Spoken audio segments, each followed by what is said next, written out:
اور ہم بھی علم دین کے راستے پر تھے. اتفاق کی بات ہے میں یہاں سے نکلا تھا، یہ صرف میں توکل کے لیے عرض کر رہا ہوں، صرف زندگی میں ایسی بات آئی تھی.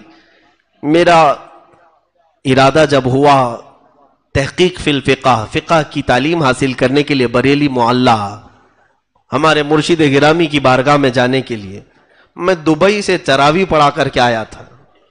اور اس وقت ابھی ہماری تعلیم کا سلسلہ جاری بھی تھا، میں بھی تعلیم کمپلیٹ ختم نہیں کیا تھا، جاری بھی تھا. لیکن بیچ میں جو رمضان آتا تو تراویح پڑھاتے، اور اچھے عمدہ کپڑے وہ ایک پہلے سے چلا ہے، سارے کپڑے جمع کر کے ایک بڑے سوٹ کیس میں رکھے. اور پھر میری لکھی ہوئی کچھ کتابیں بھی تھیں جو میں نے عربی سے اردو میں ٹرانسلیٹ کیا تھا، اور کافی اچھی خاصی رقم بھی تھی. اور یہ سب چیزیں لے کر کے جب میں پہنچا تھا تو رات کا وقت تھا. اسٹیشن پر مجھے یاد ہے 4 بجے کے قریب ٹرین پہنچی تھی. ہمارے برادر مکرم اور میرے استاد نے کہا بھی تھا کہ بریلی کا اسٹیشن آبادی سے کافی دور ہے، رات میں اگر پہنچو تو باہر مت نکلنا، صبح ہونے کا انتظار کرو، اس لیے کہ ڈکیتی بہت زیادہ ہوتی. وہاں پر بھی ایسے حالات تھے. تو اسی انتظام، ٹھنڈیوں کے دن تھے، اسٹیشن پر پلیٹ فارم پر بیٹھا رہا، اور پورا سوٹ کے ساری چیزیں میری ساتھ میں تھیں. ٹھنڈی بہت زیادہ لگ رہی تھی، 4 بجے روشنی نہیں آتی. ایک چادر نکالا اور اوڑھ کر کے بیٹھا ایک کٹے پر. اترنے والے سارے مسافر چلے گئے، ہم اکیلے بیٹھے رہے. بیٹھنے کے بعد تھوڑی دیر کے بعد جو ٹھنڈی میں چادر نے گرم کیا، جھپکی لگی جاتی ہے، اونگ آئی، آنکھ بند ہوئی، بیٹھے بیٹھے گھٹنوں میں سر رکھ کر کے. تھوڑی دیر کے بعد سر جھٹکا اور جھنجھلا کر کے اٹھا تو دیکھا نہ بیگ ہے نہ سوٹ کیس ہے، کچھ بھی نہیں. دیوانوں کی طرح ادھر سے ادھر دوڑتا رہا. میں بھی طالب علم تھا، اسٹوڈنٹ تھا. پورے پلیٹ فارم پر کہیں کوئی نظر نہیں آ رہا ہے. پولیس سے جا کر کے کہا، جو بیٹھے تھے ڈیوٹی پر ان کو ہم سے زیادہ اونگ لگی ہوئی تھی. ہلا کر کے جب اٹھایا تو دل نے یہی کہا کہ مجھ سے زیادہ تو یہ سو رہے ہیں، میرا بیگ یہ کیا دیکھیں گے. ویسے بھی انہوں نے مایوس کن جواب دیا اور واپس پلٹ آئے. دل کھٹا ہو گیا تھا. یہ تو ابتدا ہے، یہاں آنے میں سارا لٹ گیا. اب میرے خیال سے یہ اچھا شگون نہیں ہے. لوگ تو یہی سوچتے ہیں، پہلی راستے پر اگر کچھ ہو جائے تو سوچتے ہیں شاید اچھا راستہ نہیں ہوگا. اس وقت خیالات عجیب عجیب طرح کے آنے لگے. اب یہ سفر میں ہے، کوئی جانکار پہچان کا نہیں تھا. ایسی نوبت تھی کہ اسٹیشن سے مزار اعلی حضرت پر جانے کے لیے اب جو کچھ بھی رقم تھی وہ ایک آٹو کو دینے کے برابر کی تھی، رکشے والے کو دینے کے برابر. خیر ہم نے یہ سوچا کہ واپسی کا ارادہ کرتے ہیں، یہ ہمارے لیے شاید شہر راس نہیں آئے گا. واپسی کا ارادہ کر رہے تھے کہ وہاں سے واپس آ جاتے ہیں، دوسری جگہ دیکھ لیں گے، تعلیم بعد میں. سارا تو لٹ گیا، پورے کپڑے، پورا مال، میری لکھی ہوئی کتابیں، کئی طرح کی الگ خوشبوئیں، سب چلی گئی تھی. دل میں قلق ہوتا ہے. واپسی کا ارادہ کیا تو اسی وقت دل میں یہ خیال آیا، اتنی دور اتنے مقدس شہر میں آئے ہیں تو اعلیٰ حضرت کی بارگاہ میں زیارت تو کم سے کم کر لوں، فاتحہ پڑھ لوں اور اس کے بعد واپس چلا جاؤں. اب پڑھنا نہیں تھا. زیارت کے لیے صبح کی گھڑی تھی، اذان ہو چکی اور غالباً نماز ہوئی تھی. میں فجر کی نماز مسجد میں پڑھا اور مزار پاک پہ حاضری کے لیے گیا تو ایک قاری صاحب خوش الحان اچھی آواز کے وہاں گنگنا رہے تھے. اکثر ایسا ہوتا ہے مزار اعلیٰ حضرت پر اعلیٰ حضرت کی نعتیں پڑھی جاتی رہتی صبح شام. میں جس وقت حاضری کے لیے گیا تھا قاری صاحب نعت پڑھ رہے تھے، سونا جنگل رات اندھیری چھائی بدلی کالی ہے، سونے والوں جاگتے رہیو چوروں کی رکھوالی ہے، سونا پاس ہے سونا بن ہے سونا زہر ہے، اٹھ پیارے تو کہتا ہے میٹھی نیند ہے تیری متھی نرالی ہے. اور یہ سب اشعار وہ پڑھتے جا رہے ہیں. میں فاتحہ بھول گیا اور سننے لگا اور ایسا لگ رہا تھا کہ یہ نعت کہیں میرے لیے تو نہیں لکھی تھی انہوں نے. ساری چیزیں زندگی سے ایک ایک کبھی آپ بھی سوچتے ہیں نا حضرت نے آج ہمارے لیے بیان کیا ہے. جب حالات سے کوئی چیز بات میچ ہوتی ہے تو ہر کوئی یہی خیال کرتا ہے کہ کیا کسی نے جا کر کے کہا تو نہیں ان کو آج میرے ہی گھر کا سب بتا رہے تھے. ہماری زندگی میں بھی ایسی چیز آئی. تو جب وہ نعت ختم ہوئی تو دل میں اطمینان ہوا کہ جو کچھ ہوتا ہے اللہ کی مرضی سے ہوتا ہے.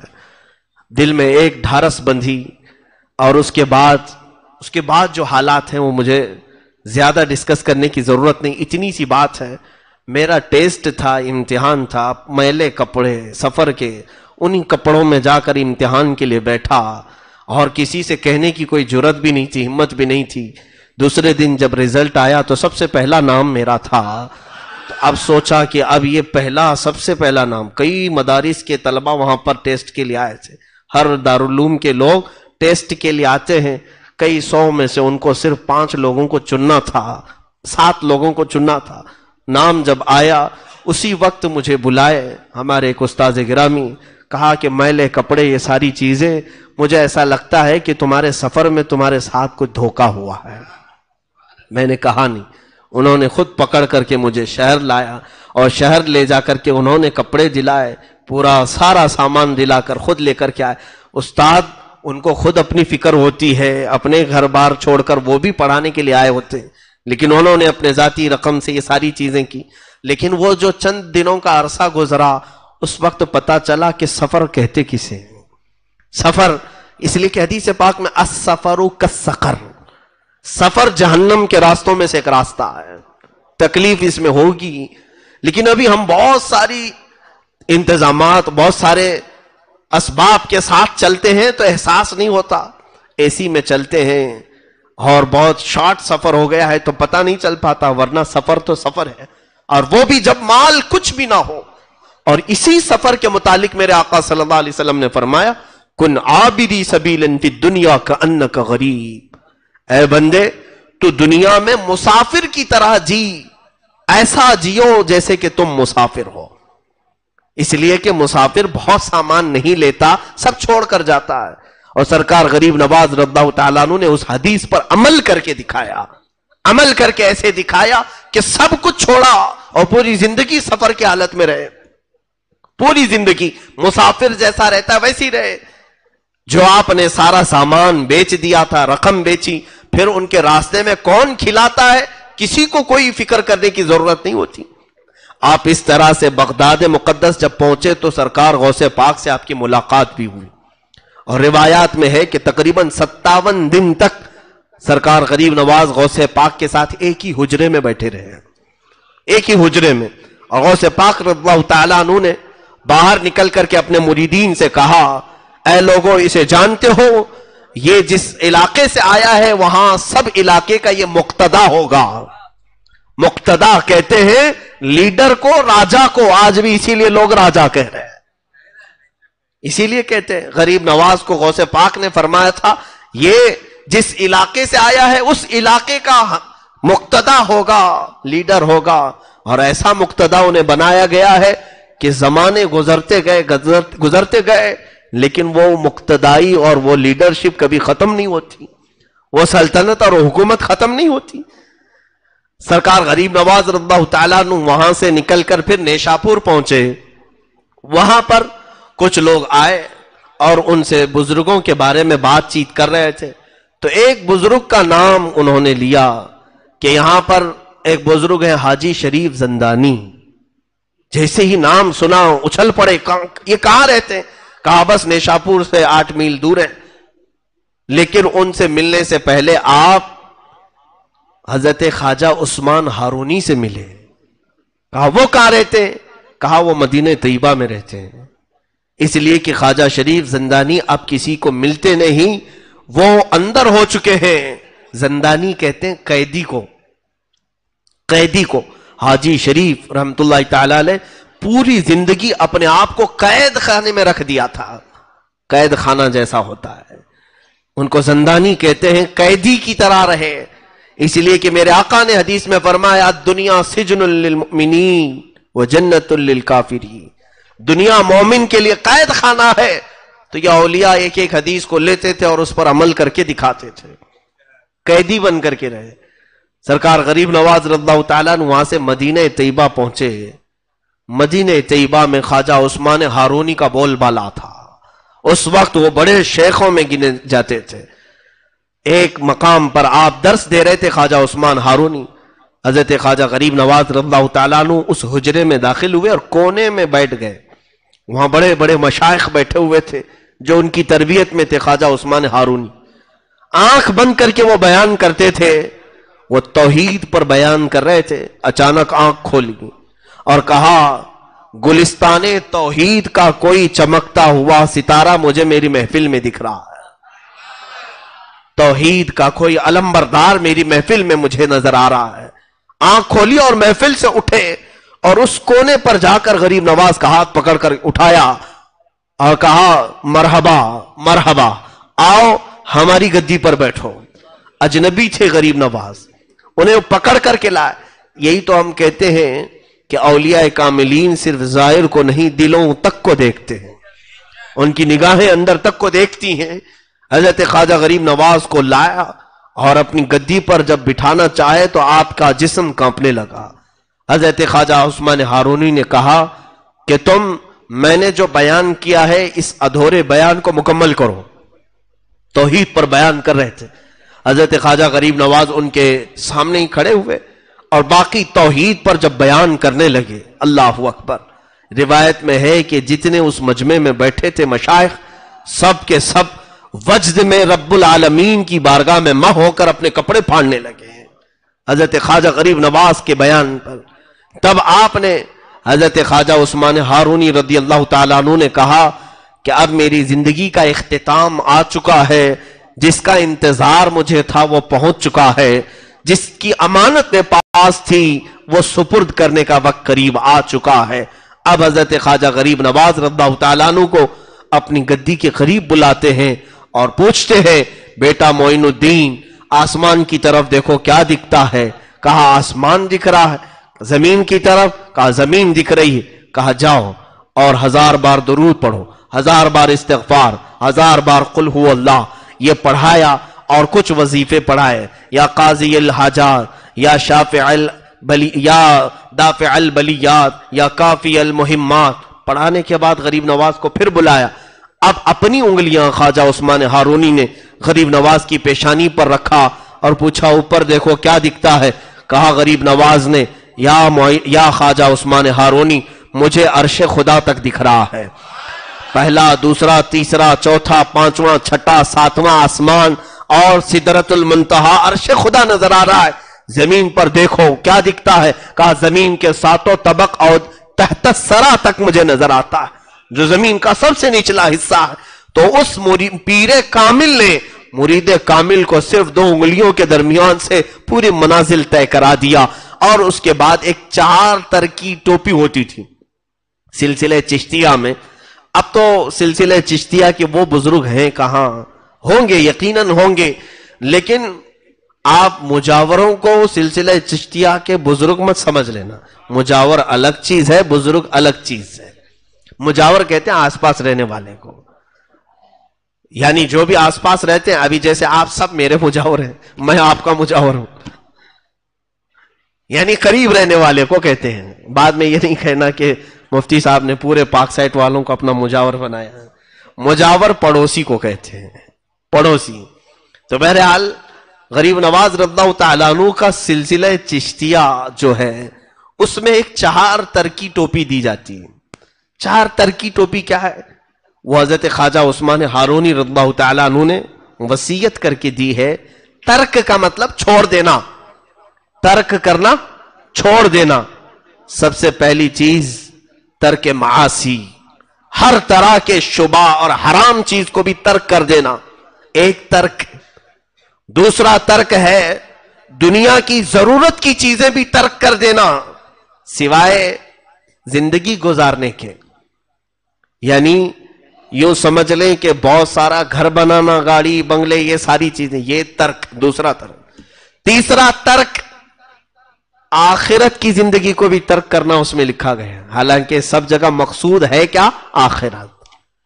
لیکن سلسلہ چشتیہ میں فرمایا گیا آخرت کا ترک یعنی تمہیں روز محشر کا وہ خوف نہ ستائے، سورج کے قریب ہونے کا ڈر، جہنم کے ہولناک ہونے کا ڈر، زمین کے پیتل اور تانبے کا ہونے کا ڈر، یہ سب ڈر نکلے۔ آخرت کو اگر یاد کرے تو صرف اپنے خدا کے لیے، صرف میرے رب العالمین کے لیے، باقی سب چیزیں ترک، 3 ترک، اور چوتھا ترک ہے خواہشات نفس۔ فرماتے ہیں جو چیز تمہارا نفس پسند کرے اسے ترک کرنا، اور کہتے ہیں جب 4 یہ ترک کوئی کر دے تو اسے سلسلے چشتیہ کی 4 ترکی ٹوپی پہنائی جاتی تھی۔ وہ حضرت خواجہ غریب نواز کو ان کے مرشد نے پہنائی۔ اب یہاں کسی کو بھی پکڑ کے پہنا دیتے ہیں جو سارے خواہشات کا بادشاہ ہے، شیطانوں کو بھی پہناتے ہیں معاذ اللہ رب العالمین۔ کوئی نیتا جائے، لیڈر جائے، اسے بھی غریب نواز کی وہ چھوٹی سی چادر کو لپیٹ دیتے ہیں۔ 4 تر کی ٹوپی تو اب ملے گی بھی نہیں۔ اس ٹوپی کا کمال بہت ہی عجیب ہے کہ مشائخ نے لکھا ہے کہ وہ 4 تر کی ٹوپی پہننے والا سلسلے چشتیہ میں قبرستانوں کے پاس سے گزرتا تھا تو قبروں والے اٹھ کر بیٹھ جائیں اور قبروں کے حالات وہ دیکھ لیتا، جس کو یہ ٹوپی پہنائی گئی 4 تر کی ٹوپی، اس لیے کہ جب اس نے دنیا کو سب ترک کیا تب یہ ٹوپی اسے دستیاب ہو۔ یہ خرقہ خلافت ہے۔ بہرحال حضرت خواجہ غریب نواز رضی اللہ تعالیٰ عنہ مدینہ طیبہ میں اپنے شیخ، اپنے مرشد کی بارگاہ میں 2.5 سال تک رہے۔ آپ کے مرشد گرامی جب وفات پا چکے تو اس کے بعد حضور اکرم صلی اللہ تعالیٰ علیہ وسلم کے دربار سے اتنا لگاؤ تھا کہ روزانہ غریب نواز میرے آقا صلی اللہ تعالیٰ علیہ وسلم کے حاضری فرماتے اور دیدار فرماتے تھے، روز دیدار کرتے۔ وہ کیوں نہ دیدار کرے، ان کے وہ دادا بھی ہیں، ان کے وہ نانا بھی ہیں۔ سرکار دو عالم صلی اللہ تعالیٰ علیہ وسلم کی اس عطا پر وہ خوش تھے مدینے میں۔ اچانک ایک دن حضور اکرم صلی اللہ تعالیٰ علیہ وسلم کی زیارت میں مشغول تھے، رسول کریم صلی اللہ تعالیٰ علیہ وسلم کا حکم آیا، معین الدین تمہیں مدینہ چھوڑنا ہوگا۔ بے اختیار رونے لگے، زار و قطار رونے لگے۔ کہا یا رسول اللہ مجھ سے خطا ہو گئی، مجھ سے کوئی گناہ ہو گیا۔ کہا نہ، خطا نہیں، بلکہ میری خوشبو تمہیں ہند تک پہنچانا ہوگا۔ حضور صلی اللہ تعالیٰ علیہ وسلم نے جب سرکار غریب نواز کو ان کے خواب میں یہ بشارت دی تو ہندوستان سرکار غریب نواز اس وقت آئے بھی نہیں تھے۔ سنجر کا علاقہ ہندوستان میں نہیں آتا ہے، یہ ابھی ایران کے کچھ علاقوں میں یہ حصہ آتا ہے۔ آپ نے سرکار غریب نواز نے پوچھا یا رسول اللہ صلی اللہ تعالیٰ علیہ وسلم، میں نہ ہندوستان کو جانتا ہوں نہ دیکھا ہوں، وہاں کے کسی علاقے کو میں پہچانتا نہیں، وہاں کے لوگوں کی طبیعت کفار و مشرکین کی سخت گیر ہے۔ رسول کریم صلی اللہ تعالیٰ علیہ وسلم نے ان کے سامنے ہندوستان کا پورا نقشہ کھولا، راستے دکھائے، اور پھر فرمایا کہ اے معین الدین تیرا پڑاؤ اس علاقے میں ہوگا، یہ کہہ کر کے میرے آقا نے اجمیر معلیٰ بھی دکھایا۔ اسی لیے اعلیٰ حضرت فاضل بریلوی رحمۃ اللہ علیہ نے کتاب میں لکھا کہ دنیا میں کچھ وہ جگہ ہیں جہاں پر دعا رد نہیں ہوتی، ان میں سے ایک جگہ اجمیر مقدس بھی ہے۔ کیوں؟ اس لیے کہ اجمیر لوگوں کا بنایا نہیں، غریب نواز کو میرے مصطفیٰ نے اشارہ کر کے بتایا ہے، تو جس طرف میرے آقا کا اشارہ جائے وہ دعاؤں کی قبولیت کی جگہ ہے۔ اجمیر معلیٰ کی طرف میرے آقا نے اشارہ کر کے بتایا کہ یہ تمہارے پڑاؤ، یہ تمہارے ٹھہرنے کی جگہ ہے۔ اب بس یہ اللہ والوں کی بات ہی ایسی ہے کہ اللہ اور اس کے رسول کے حکم کے آگے یہ سر خم تسلیم کرتے ہیں، سر جھکا لیا اور صبح اٹھتے ہی سفر کے لیے روانہ ہوئے۔ اب سفر پر جب چلے تو پھر یہ کافی لمبا سفر تھا، کئی مشائخ کی بارگاہ میں عبادات اور ریاضات کرتے ہوئے حضرت داتا گنج بخش ہجویری رضی اللہ تعالیٰ لاہور آئے، وہاں پر آپ نے چلہ فرمایا اور وہاں سے کچھ فقیر آپ کے ساتھ ہوئے، ان فقیروں کے ساتھ ہندوستان کی سرزمین کا سفر آپ نے فرمایا۔ یہ وہ دور تھا جب یہاں پر راجے مہاراجے ہندوؤں کے اور بھی کئی علاقے کے کئی طرح کے مذہب والے یہاں پر جی رہے تھے، اور ان کی تانا شاہی، بادشاہی، ہر طرح کے ظلم و ستم کی کہانیاں بھی بڑی دراز ہیں۔ اس زمانے میں کئی مسلمان بادشاہوں نے یہاں پر حملے بھی کیے اور پھر کچھ علاقے فتح بھی کیے اور کچھ جگہ اسلام کا پرچم لہرایا بھی. یہ وہ زمانہ تھا جب شہاب الدین غوری نام کا بادشاہ ہندوستان آتا اور یہاں کے راجوں سے لڑائی کرتا اور واپس شکست کھا کر کے جاتا تھا کئی حملوں میں. ایک وقت یہ آیا کہ 1 لاکھ کی فوج لے کر کے وہ آیا، لیکن پھر بھی شکست کھا کر ہار کر واپس جا رہا تھا. اور اس وقت دلی کی سرزمین سے وہ نکل کر کے افغانستان کی طرف جا رہا تھا شہاب الدین غوری. یہ وہ وقت ہے جب سرکار غریب نواز 7 یا 8 فقیروں کے ساتھ ہندوستان میں داخل ہو رہے تھے. وہ داخل ہو رہے تھے جب یہ فوج شکست کھا کر ادھر جا رہی ہے اور 8 فقیر ادھر آ رہے ہیں. بادشاہ کی نظر پڑی فقیروں پر، درویشوں پر، روک لیا اپنی فوج کو، کہا انہیں لے آؤ، چہرے سے یہ مسلمان لگتے ہیں، اللہ والے دکھتے ہیں، بلا لاؤ. بلایا لایا گیا بادشاہ کے سامنے. حضرت خواجہ غریب نواز رضی اللہ تعالیٰ عنہ اور چند فقیر تھے. پوچھا کہاں کا ارادہ ہے، کہاں چلے ہو؟ حضرت غریب نواز نے آنکھیں نیچے جھکائی اور فرمایا ہندوستان فتح کرنے جا رہا ہوں. ظاہر سی بات ہے کوئی ایسی بات کہے اور ہاتھ میں کچھ بھی نہیں، سامنے والا تو ظاہری اسباب کو ہی دیکھتا ہے. بادشاہ زوردار کہا لگا کر کے فوجیوں سے کہا دیوانہ آ گیا، دیوانہ آ گیا. کہا کہ کہاں چلے ہو؟ ہندوستان فتح کرنے. یہ دیکھو میرے پیچھے 1 لاکھ کی فوج ہے، اتنے ہاتھی گھوڑے ساز و سامان ہتھیار یہ سب لے کر کئی بار میں نے حملے کیے. وہاں کی حکومتیں، وہاں کے راجے، وہاں کے مہاراجے بہت سخت گیر ہیں. شکست ہمیں ہر بار شکست کا سامنا کرنا پڑا اور تم 8 فقیر مل کر کے کہہ رہے ہو ہندوستان فتح کرنے چلے. حضرت خواجہ غریب نواز رضی اللہ تعالیٰ عنہ نے اس کی سخت باتوں کا کوئی نوٹس نہیں لیا اور اپنے فقیروں کو ہاتھ میں پکڑا اور کہا چلو چلو چلتے ہیں. اور پھر کہا اے بادشاہ غوری شہاب الدین، فرق تجھ میں اور مجھ میں یہ ہے کہ تو جب بھی جاتا ہے اسی فوج کے بھروسے پہ جاتا ہے اور معین الدین صرف اللہ کے بھروسے پہ جا رہا ہے. میرا رب وہ سب سے بڑا بادشاہ ہے اور جب وہ چاہے کسی کے قدم کو کہیں پر بھی جما دے. اور وہ الفاظ تاریخی تھے، آج بھی وہ الفاظ کی گونج ہر جگہ نظر آتی ہے. اسی معین الدین چشتی نے کہا تھا میں اللہ اور اس کے رسول کے بھروسے پر آیا ہوں. وہ بھروسہ اتنا کامل تھا کہ کوئی کچھ بھی میرے غریب نواز کا بگاڑ نہیں سکا. ہر طرح کی کوششیں ہوئی بھی لیکن آپ کے قدم کو کوئی ذرا برابر ڈگمگا بھی نہیں سکا. عزیزان گرامی، یہ توکل غریب نواز کی زندگی سے ملتا ہے کہ ہمیں بھی یہ چاہیے کہ زندگی کے کام و کاج اللہ کے بھروسے پر کرو، رب تعالیٰ کی ذات پر چھوڑو. کوئی کیا بگاڑے گا، کسی کی کیا مجال ہے، کیا حیثیت ہے. ظاہری طور پر کوئی اگر کچھ تکلیفیں پہنچائے تو یہ ہمارے آزمائشوں کا دور ہوتا ہے. رب تبارک و تعالیٰ جب کسی کو مقام دیتا ہے تو پہلے اسے آزمائش سے گزارتا ہے، امتحانات سے گزارتا ہے. حضرت خواجہ غریب نواز رضی اللہ تعالیٰ عنہ کی سیرت پر بہت ساری باتیں ہیں لیکن میں آج مختصر سے آپ کو گھیر دوں. اجمیر معلیٰ پہنچے تو یہاں بہت سارے مقابلے بھی ہوئے جادوگروں سے اور بہت سارے راجوں سے. کبھی انہوں نے پانی روکا، کبھی کھانا روکا، کبھی آپ کی جھوپڑیاں اجاڑ دیں، کبھی پتھر آپ کے اوپر ڈالے، سب کر کے دیکھ لیا. لیکن وہ فقیر جہاں بیٹھا تھا بیٹھا ہی رہ گیا. وہ درویش جہاں پر تھا آج تک ہے. یہ لوگوں کو ان سے بھی سبق لینا چاہیے.